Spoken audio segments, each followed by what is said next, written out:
ജോർജിയയിലേക്ക് വരുമ്പോ ഇനി എല്ലാരും പോട്ടെ വേറെ ഒരു സ്ഥലമാണ് കേട്ടാ. അതൊരു കാണിച്ചു തരാം. നമ്മുടെ ഗോദാവരിക്ക് പോകുന്ന വഴിയില് റോഡ് സൈഡില് ഇപ്പം സമ്മറല്ലേ, അതുകൊണ്ട് റോഡ് സൈഡിൽ ഇങ്ങനെ ഇറങ്ങാൻ, പുഴയുടെ സൈഡിൽ ഇറങ്ങാൻ പറ്റിയ കുറേ സ്ഥലങ്ങളുണ്ട്. അവിടെ ഇങ്ങനെ ബോട്ടിങ്ങും റാഫ്റ്റിങ്ങും ഒക്കെ ആയിട്ടുള്ള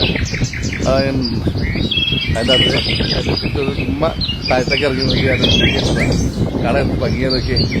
ശരിക്കും മിനി സ്വിറ്റ്സർലാൻഡ് എന്നൊക്കെ പറഞ്ഞാൽ ശരിക്കും കാണാൻ ഭംഗിയുള്ള സ്ഥലമാണ് കേട്ടോ. ഞാൻ കാണിച്ചു തരാം. കണ്ട ഇവിടെ ഒരു കുഞ്ഞൊരു തൂക്കുപാലത്തോട് ചേർന്നൊരു കുഞ്ഞൊരു റിവറിലെ വെള്ളമാണെങ്കിൽ ഐസ് പോലത്തെ വെള്ളം, മൗണ്ടനിൽ നിന്ന് ഐസ് വെള്ളം ഒഴുകി വരുന്നതാ. ഭയങ്കര തണുത്ത വെള്ളമാണ്. കാണാൻ എന്നെ ഭംഗിയെന്നൊക്കെ. ഇലകളെല്ലാം ഇങ്ങനെ കിളുന്ന ഇലകളായി വന്നു തുടങ്ങിയിട്ടുള്ളൂ, പച്ചപ്പായി വന്നേ ഉള്ളൂ ഇങ്ങോട്ട്. മൗണ്ടനിലാണേലും ഐസൊക്കെ പയ്യെ കുറഞ്ഞു, ചെറുതായിട്ട് ഇനി ഐസൊക്കെ ഉള്ളു. അപ്പോൾ ഇവിടെ ജോർജിയയിൽ നമ്മുടെ സമ്മർ സീസൺ സ്റ്റാർട്ട് ചെയ്ത് തുടങ്ങുകയാണ്. ജോർജിയയിലേക്ക് ഈ സമ്മറിലേക്ക് അടിച്ചു വിളിക്കാനുള്ളവരെല്ലാവരും ടിക്കറ്റൊക്കെ ബുക്ക് ചെയ്തോ.